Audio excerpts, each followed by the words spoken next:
Hello everybody, this is Jenny from Asian Boss. The world is still not recovering from the rising COVID-19 infections, and India has recently become the most infected country in Asia with more than 90,000 new cases a day. So to understand why this is happening and what kind of measures have been put in place to contain the pandemic, we hit the streets of Mumbai to talk with ordinary citizens. Have you heard that India is the most infected country in Asia and second most in entire world? Yes, I heard. It's true. Yeah, true. Yes, I have, and it is surprising, and it is also it's very, very shocking and alarming to see these figures. So what was your reaction when you heard that this is the situation in India, like it is increasing so much? I'm much afraid that I thought it can attack us also. I wasn't really surprised that India would be in this position right now because it is India, you know what I'm saying? Like, it was supposed to be bad in India because the population is really high in India and people won't take the precautions even if we inform them about them. For our global viewers who might not have an idea, can you tell us what is the situation, how bad is it, or is it in control, or what exactly is the situation right now? In India, it's really bad. The cases are at 90,000 a day, and compared to other countries, we're doing really bad. We are actually the worst after America, basically. So is there anyone near you that you know of who got infected? Yeah, next to my building, there was a few cases. Myself got infected, Oh my god. right? But somehow in the beginning, in the month of May, Okay. and somehow I took medicine, a doctor here and there, I got okay. Can you explain what was your entire situation? I had a breathing problem, I had a little fever, and I had entire body was aching. So I got doubt, so I got tested, and I done the CT scan also. But in the beginning, while tested, I got not detected, Oh, right? Not even positive, not negative. okay. But the report was not detected. Then I went to doctor again. I said, this is what I'm getting. So he asked me to do the scanning. And that scanning, he found that I have some infection is there in my lungs, right? So that is how I started my treatment, right?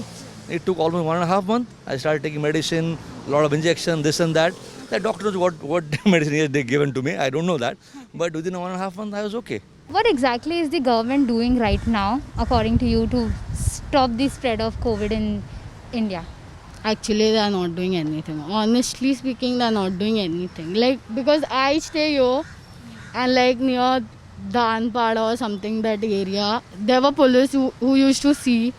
And like when starting this thing started, it was so worse. Like they were knowing keeping people in a gather, it's wrong. But still they were like crowding people there. You cannot cross there. If you're crossing there, you shouldn't come here. Like people used to visit each other at that time. So they were doing it wrong. They were like crowding people over there and they were taking lines. So that was wrong, I feel. People can go out. The police aren't catching anyone. Initially, they were catching us. So we can roam around.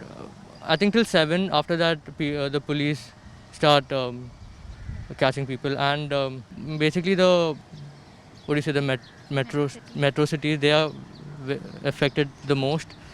But and in those cities, they've opened the mall, not the theaters, but the malls are open in basically all the cities.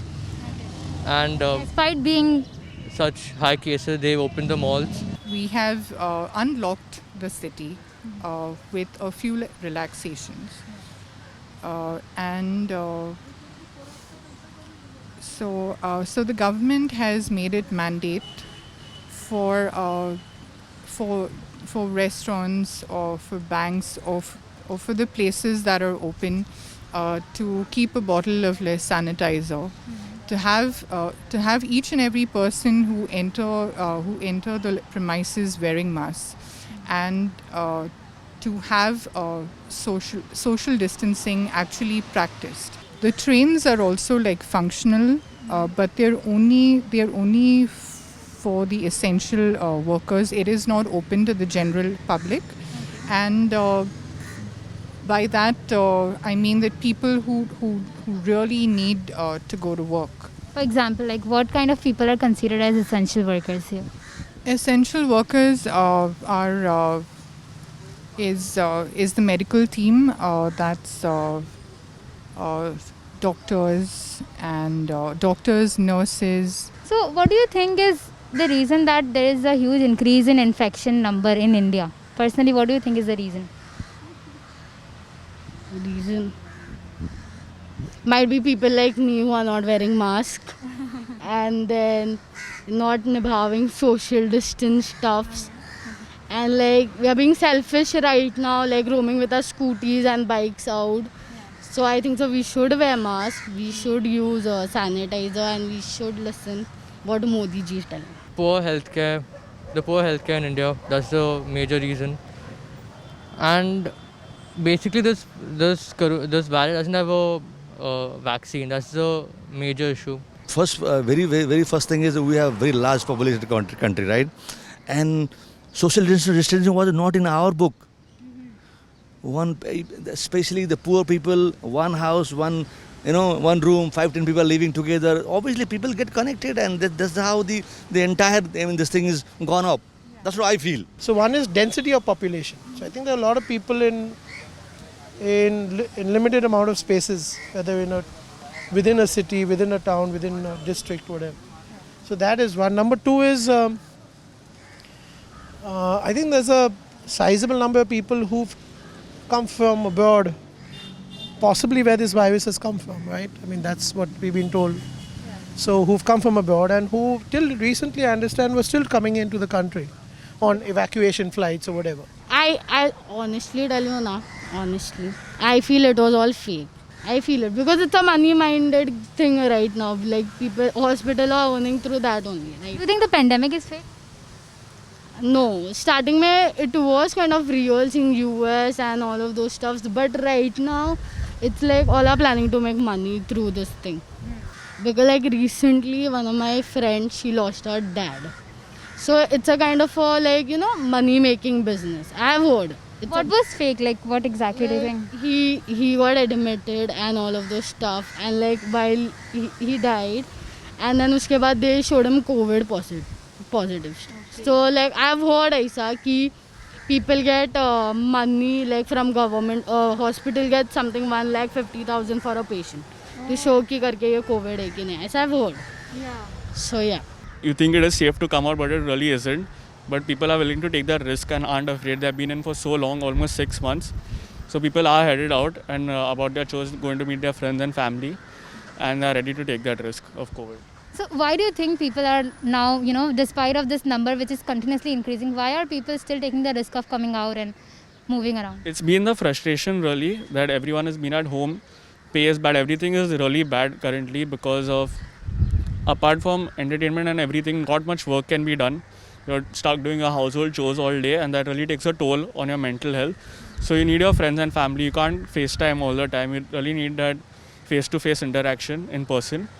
And that's the reason I think people are headed out, to meet their friends especially. So since the number are still bad, why has the lockdown measures been relaxed and to a point that we are able to stand here and take an interview? Why do you think the measures have been relaxed like this?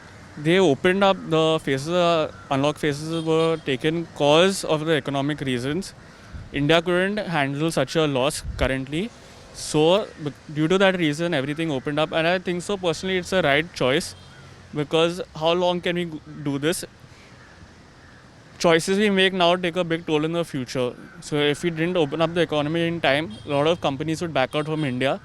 And that's why because of that reason, I think so, they took this call for the unlock phases. What is your biggest concern right now and what are you most struggling with? My concern, personal concern, see, as I said, my business from say X amount has gone to 50%. My expenses have remained same. We have to remove a lot of people and reduce our expenses. So we will take at least 6 more months to recoup or come to break even. We are used to doing things we want to do. Go where we want, meet who we want. And I think that it's like being caged, right? It's like a bird being put in a cage and you can't move anywhere. So I think that was one big challenge for me. Like in my house, though, there is someone like, especially my mother, she's going through depression thing. So like we are trying to handle her, make her calm. कि हो जाएगा, because she also lost her job recently, so she's also up with this. Because of pandemic. Yeah, because of the situation. So, and the main thing is the online classes. Like, there are people like who cannot afford phones also, laptops and Wi-Fi and all of those. So, like, there are people. So right now on my Wi-Fi we are max 20 people right now. Yeah. So we all, like, there are people who are sharing apna, like I'm sharing my Wi-Fi.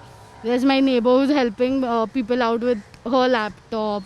So like she helps them with their project stuffs. Like, like all are helping each other. Like, yeah. Many people have lost jobs, including me, and we had lost it. Many people had lost jobs just before the virus could hit us, just before the pandemic, and that's really sad, because the job loss is widespread. It's made people suffer to the point where people can't even support their families and get their daily needs taken care of. And their daily needs include putting a meal on the table for their families. And right now, with the scene that has happened, people are relying on savings in Provident Fund to get through. So right now the government has opened up the economy.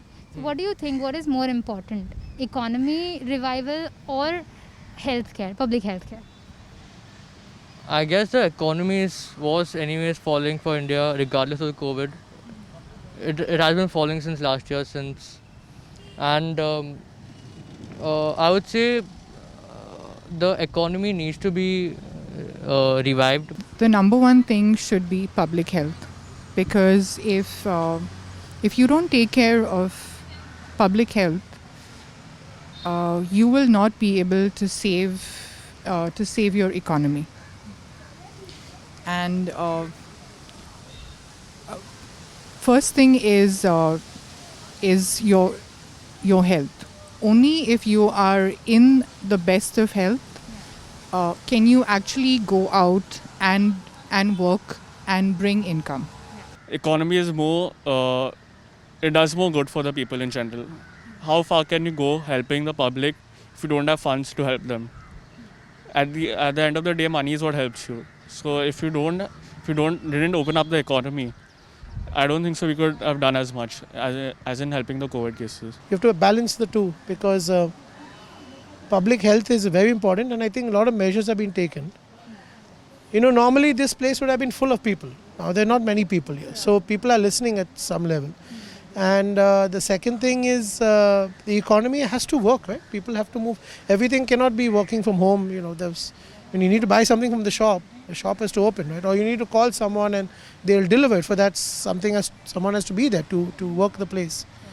So I think it's a bit of necessity. Do you think there will be a need to have more lockdowns in future? Lockdowns,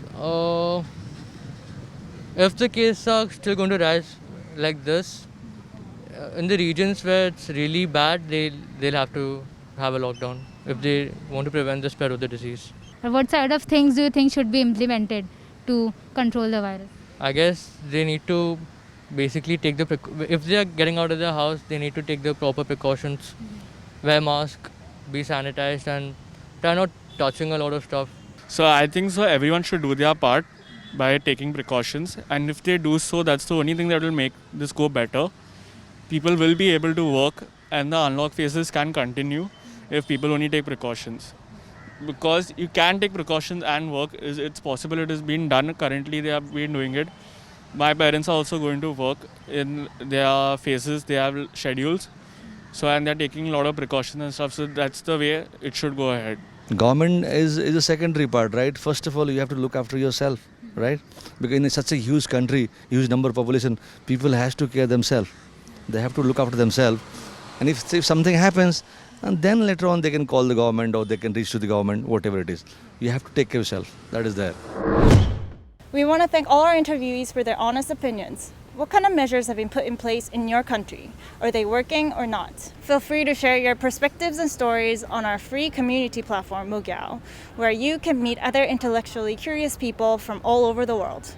We will leave the download link in the description. Thanks for watching, and as always, stay curious.